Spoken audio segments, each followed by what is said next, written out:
Less than 6 months later, I flew into Turkey, was picked up in Istanbul, brought to the hospital, and less than 24 hours after that, in February, I was admitted and we started chemotherapy. It was an interesting journey in terms of I never had any doubt about coming here or feeling like I was taking a great risk. When you reach a point in your life where you know that your illness is chronic, progressive, and deadly, you have nothing to lose by taking a chance.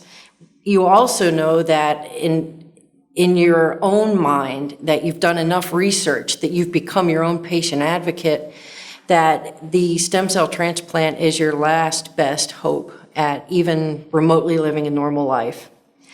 And what was so fascinating to me was that Dr. Golbosh was actually in the United States, in Hawaii, where I'm from, a month before we were actually scheduled to come here. And he went out of his way to come and meet myself and my partner and go and actually meet my rheumatologist in Hawaii. And together, they approved the stem cell transplant. And so there was no looking back. There were no doubts in my mind that I had found the right place. Once we landed here and came into the hotel at the Titanic on campus and ultimately meeting doctors and all that kind of stuff, it was an entirely different experience from anything that I'd had in the United States. With all this experience and all these different places I've been to, it really was a feeling of amazement when I walked through the doors of Anadolu. The first thing that got me was how expansive the lobby was, how big and how inviting it felt. And there were chairs, and not just chairs like hard folding chairs that you sit on, but couches, and you could be comfortable. And you had water coolers where you could get water, and there were things that were there for the comfort of the patient, which is something I had not been used to. And then you would just randomly have people come by to introduce themselves, see if they could help you, or just say hi. And that was a new experience for me as well. And what we found out that particular day when we came in was that Dilek was off. So she's my international patient representative. One of her colleagues met us, greeted us. We got checked into the hotel.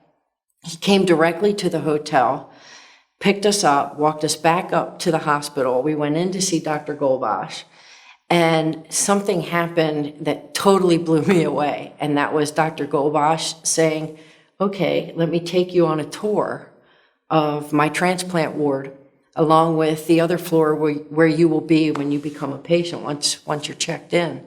And he took the time to walk myself and my partner around and show us. It wasn't put off on somebody else.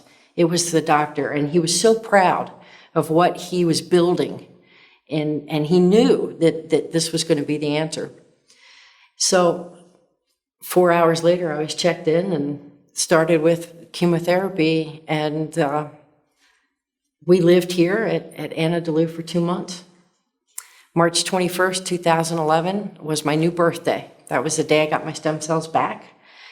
And ultimately, it wasn't long after that we were allowed to go home to Hawaii, and the healing process really starts to begin.